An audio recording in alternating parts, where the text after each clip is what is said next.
de jour. Et c'est une souffrance pour quelques loupiaux qu'on connaît, leurs parents par capillarité. Mais loupiaux rétifs à l'école traditionnelle, oyez, oyez, il existe des modèles alternatifs comme l'école dynamique, où les enfants n'ont ni classe ni professeur et font ce qu'ils veulent de leur journée. Et oui, je sens que certains sont perplexes. On reçoit donc le cofondateur, Ramin Farangui, pardon, je ne veux pas écorcher votre nom, vous êtes cofondateur de l'école dynamique de Paris 13e arrondissement.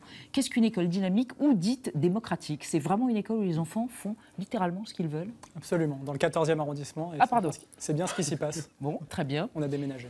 Elle concerne des enfants de quel âge jusqu'à quel âge? Et alors, il ne s'agit plus de classe, mais qui recouvre quel type de maternelle, élémentaire?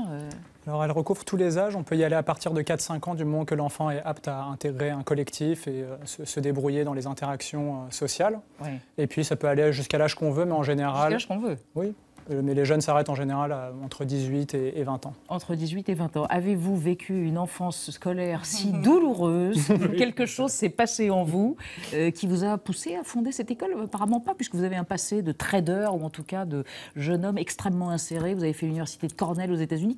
Quel a été le déclic?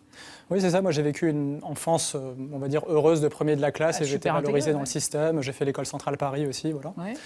Et en fait, c'est pas à ce moment-là que s'est produit le déclic. Le moment où je me suis rendu compte que c'est vers ça que je voulais aller, c'est une croyance qui était très ancrée et qui est tombée. C'est la croyance que l'école est obligatoire et que le programme est incontournable et indispensable aux apprentissages d'un être humain. Mais comment on apprend sans professeur, sans cadre?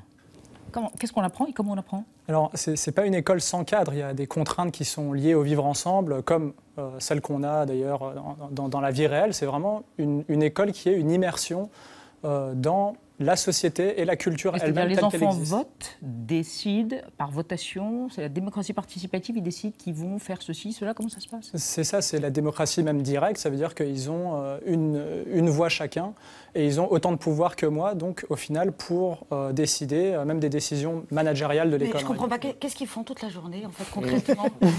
Des cahiers, est-ce qu'ils ont des livres, qu'est-ce qu'ils font? Alors non, justement, c'est un enfant qui a toute la liberté de faire ce qu'il veut. Ils ont le Wi-Fi journée, donc ils ont le Wi-Fi, oui. Ils vont se balader sur Internet, ils vont se balader dehors, ils vont se balader dans le monde tel qu'il est en fait, à la découverte de ce monde-là, à la rencontre de l'autre, à la rencontre d'eux-mêmes surtout, de comprendre qui ils sont. Tout cela prend beaucoup de temps. Et donc la journée d'une école ressemble globalement à une grande rencontre permanente, à une grande conversation permanente où les enfants jouent et discutent les uns avec les autres et découvrent le monde tel qu'il est.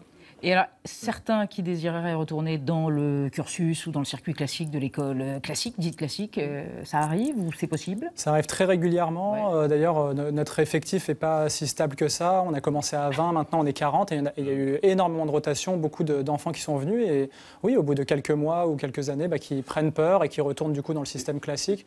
Ou tout simplement parce qu'en fait, ils veulent retourner dans le système classique par volonté, par choix et avec leur propre sens des responsabilités. Renaud ? Et donc votre modèle se veut très égalitaire. L'idée, c'est de mettre tous les enfants, quelles que soient leurs origines, ensemble, etc. C'est un modèle très égalitaire. C'est ça, c'est une école, en tout cas, qui est fondée vraiment sur l'idée de liberté individuelle et d'égalité des droits, où le pouvoir qu'on accorde aux enfants est total sur leur propre vie. Et ça coûte combien?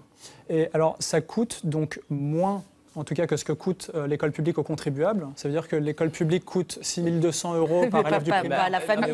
Non, mais c'est parce que je veux remettre en question aussi la croyance que l'école est gratuite, donc les salaires des enseignants ne tombent pas du ciel. Et la vôtre d'école, c'est 9 700 € pour un élève du collège, 6 200 € pour un élève du primaire. Donc nous, on est moins coûteux que ça, on est à 5 000 €.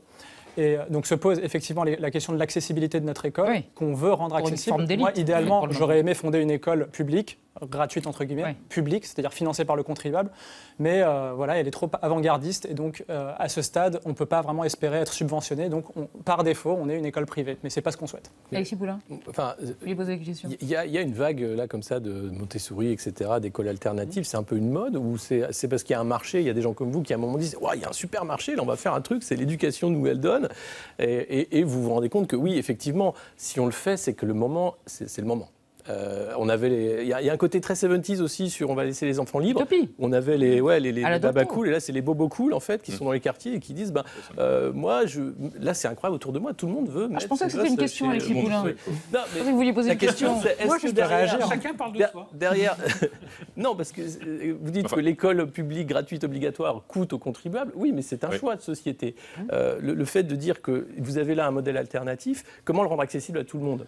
L'ambition c'est ça, c'est de proposer réellement un renouvellement de l'école de la République et un nouveau choix de société. Mais vous travaillez avec le ministère de l'Éducation nationale? Vous avez alors on a des rapports, on discute avec les inspecteurs, j'ai déjà été reçu par le cabinet du ministère et on a des discussions ensemble et oui, il y a une réelle proposition. Et tout est là. Voilà, vous me tendez une perche dont je me saisis tout de suite, Raymine. Tout est là, Alexis Poulain, je vais vous l'offrir, tout est là, ça paraît la semaine prochaine, semaine de la rentrée. Pourquoi j'ai créé une école où les enfants font ce qu'ils veulent. Ramin Farangui, voilà, merci d'être venu sur le plateau de 28 minutes. Vous allez être